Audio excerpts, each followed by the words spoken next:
Hey, it's Chris, and oh wow, Apple just released a brand new full-size HomePod. Now, I'm so excited about this, I already ordered 2 to test out as a stereo pair. Today, my goal is to help you sort out whether or not you may or may not want to order this new HomePod. But first things first, we gotta deal with the haters and the cynics, because you're gonna start seeing a lot of things like this. Basically, people saying the original HomePod was so expensive that Apple had to discontinue it and make a mini instead, but oh look, Apple's so dumb, they tried again, and it's still too expensive, and all they did was add like a little bit of a bigger screen. You're gonna see people saying things like, who would pay this much when it only has Siri on it? And why would anyone spend that much when they could get like 4 Google speakers instead? And I'm not gonna buy this until there's an iPad screen glued to it. And I still can't buy it because there's not better Spotify support. Well, look, I mean, I get it. People want to score some cheap points on social media by hating on Apple and doing it first. But I don't need Siri to function like ChatGPT. Siri does everything that I need it to do on the HomePod, and the target market for this speaker gets that. And I don't get how people are just amazed that those in the Apple ecosystem really aren't interested in Google products. Like if I've got an iPhone, an iPad, a Mac, an Apple Watch, and AirPods, why would I want a Google speaker? It's not a newsflash that Apple makes luxury products, so if you're on a tight budget, then maybe Apple products are aspirational. The target market for this speaker is interested in quality over quantity. It's not that hard to understand. But the product range is diverse, so if you are on a tighter budget, you got the mini that you can check out. These types of comments would sound ridiculous in another context. Nobody's out there like, you know, for the price of that Range Rover, you could get like 4 Kia Souls. The fact that this HomePod works seamlessly with your Apple devices, that's what Apple users actually care about. And the notion that a HomePod needs a screen glued to it like an Echo Show or something, I can see how some people are like, that would be awesome. But look, just because you can doesn't mean that you should. The HomePod looks insanely great. It's like a sculpture, and you stick a screen on it and you ruin it. It turns ugly. You can literally have this speaker looking great, sounding great somewhere in your house, and then have an iPad with you on the couch that you can use there.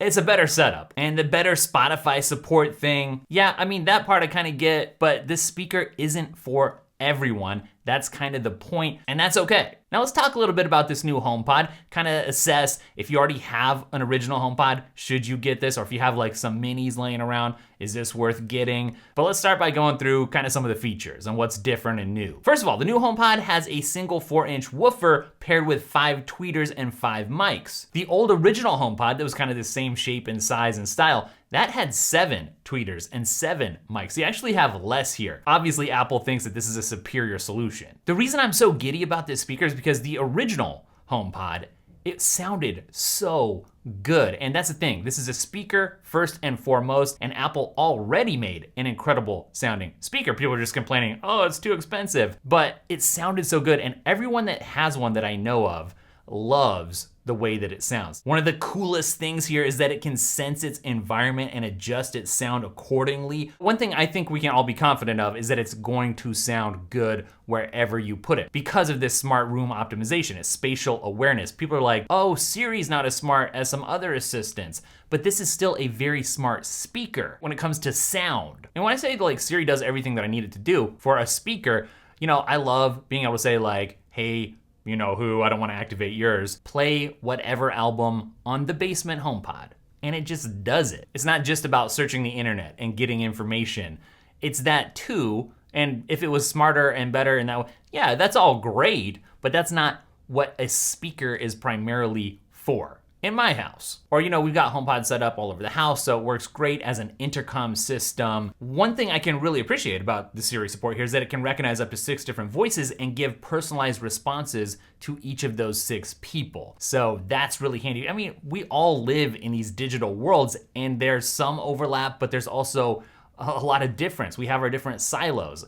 And when I'm interacting with the speaker, it should be different than when somebody else is interacting with it, and you have that support here. So it's got support for stereo pairing, so that's cool all on its own. And by the way, you cannot pair an original HomePod with this new HomePod to create a stereo pair. Not gonna happen. So you set this up as part of your home theater, pair it up with the Apple TV. I can only imagine, because I've only pre-ordered them at this point, I'll be testing them shortly, so subscribe, that this is gonna sound amazing for things like TV shows and movies. I mean, I can't wait to try that out. And actually something I'm gonna be testing out is putting one of these in each corner of my desk setup as a stereo pair, using it with the Mac, in an office environment. Can't wait to see what that's like as well. There's some really great smart home integration here. I mean, it works with Matter, it works with Thread. So you're gonna be able to control all the things that you care about in your smart home. But new here is the temperature and humidity sensor. So if it detects an alarm going off, like carbon monoxide alarm or fire alarm or something, you're gonna get an alert on your iPhone. So even if you're not home, you'll know about it. But you can do things like set up automation so that the blinds close if the temperature hits a certain degree, like 80 degrees. And not only that, but it turns out the HomePod Mini has this same kind of a sensor built in, but Apple had turned that off and has now activated it. So you get that cool functionality with the Mini as well. And just so you know how this compares to the original HomePod, this thing is shorter by 0.2 inches, and it's actually lighter at 5.16 pounds versus 5.5 pounds in the original. So the idea here is that Apple's giving you more, even though they're giving you less in a way, right? Less tweeters, less weight, but better sound. Supposedly, I mean, I'm gonna test it. So yeah, these are available in white at midnight, and also the cords are color matched. So that's something to keep in mind. Like if your cord is gonna be visible at all, I've got some shelves above my desk setup. Maybe I was thinking about putting one up there. If I did, there's a place in those shelves from GroveMade where I can run the cord around the back, but then it's gonna be against the wall.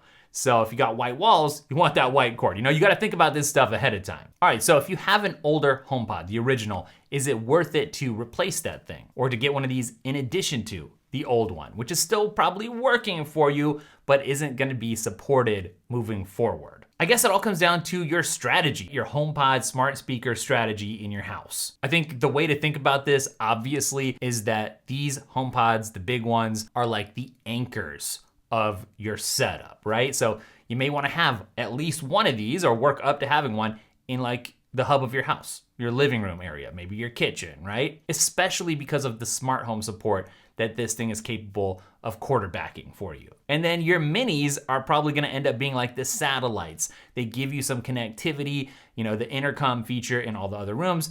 You can do things like play a certain song or soundtrack or whatever all over the house. On the price front, Apple did drop the price $50 from the original HomePod. But I think the person that's really actually shopping for this doesn't care about the price as much as what they get. This is a speaker, first and foremost. That was always Apple's strategy, and everything else, the smart features, the smart home support, Siri stuff, that's like bonus stuff, right?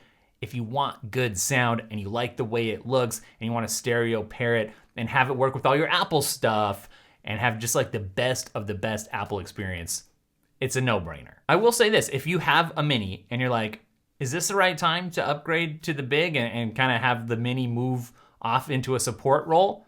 I would say, yeah, that's something to consider, if it's in the budget, because I feel like it's really tailor-made for voice stuff. Like podcasts are great for the Mini, or intercom, communicating around the house, great for the Mini. Getting some answers from Siri. The Mini is perfect for those sorts of things. When it comes to music, when it comes to sound, that's where the big upgrade, and I mean big. If you have never heard the larger size HomePod, I haven't heard the new one yet, but I already know it's a big upgrade over the Mini. It's just like night and day. Sometimes the Mini will fool you and be like, that's pretty good, for some music. But when you hear the richness of the bass of the HomePod, the big HomePod, it's just crazy. So I guess long story short, yes, it's a big sound improvement over the Mini. Not a little one, it's not a mini improvement, it's a massive improvement in sound.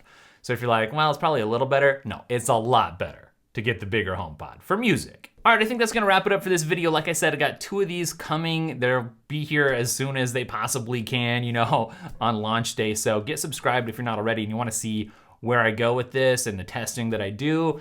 Don't forget, we've got a newsletter, and it's great for recommending really cool apps, accessories that you're not gonna find on your own if you're an Apple fan. So get signed up for that, linked up down below. Got a productivity course coming out. If you're interested in learning how you can be more productive with less burnout in the Apple ecosystem, then there's a link where you can give me your email and I'll ping you when that's live. But that's it for today, and I'll catch you in the next video. Later.